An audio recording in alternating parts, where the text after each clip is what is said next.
Hello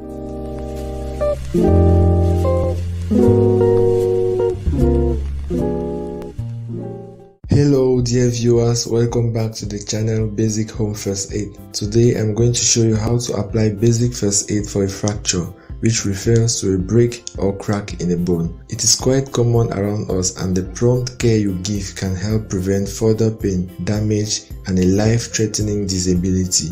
So stay with us till the end. Before I continue, if you are new here, click on the subscription button and the notification bell to know when we release a new video. Considerable force is needed to break a bone unless it is diseased or old. Bones that are still growing, for example in children, are supple and may split, bend or crack. Usually it follows a fall from a height, a road traffic accident or a heavy blow. A fracture can be open or closed. In an open fracture, the broken bone ends may pierce the skin surface, or there may be a wound at the fracture site. Carries an increased risk of being infected. In a closed fracture, the skin above the fracture is intact. A fracture can also be stable or unstable. In a stable fracture, the broken bones do not move because they are not completely broken. While in an unstable fracture, the broken bones can easily move. There is a risk they may damage blood vessels, nerves and organs around the injury. They should be handled carefully to prevent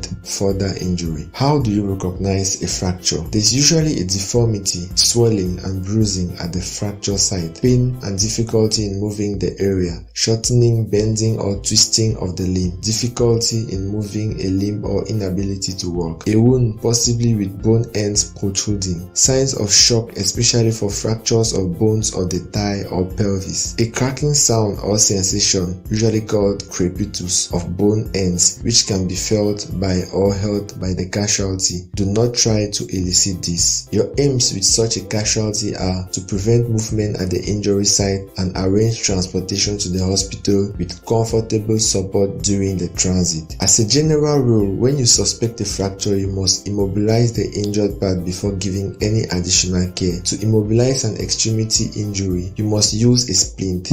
There are three types of splints: soft, rigid and anatomic. Soft splints include folded blankets, towels, pillows. Rigid splints include boards, metal strips, cartons, folded magazines or newspapers, while anatomic splints use the body as a splint. For example, an arm can be splinted to the chest. To splint an injured body part, support the injured part in the position in which you find it. Advise the casualty to keep still. If possible, have the victim or bystander help you. Cover any open wounds with a dressing and bandage to help control bleeding and prevent infection. Use direct pressure unless the bleeding is located directly over the suspected fracture. Check the area below the injury site to check for warmth and color. Apply the splint to immobilize the joints or bones above and below an injured area. If you are using a rigid splint, pad the splint so that it is contoured to the injured part. This padding will help you prevent further injury. Secure the splint in place with cravats, bandages or wide strips of cloth. Avoid securing the splint directly over an open wound or the injury. For lower limb fractures, move the uninjured leg to the injured one and secure with broad fold bandages or a long cloth material. Always tie the knots on the uninjured side.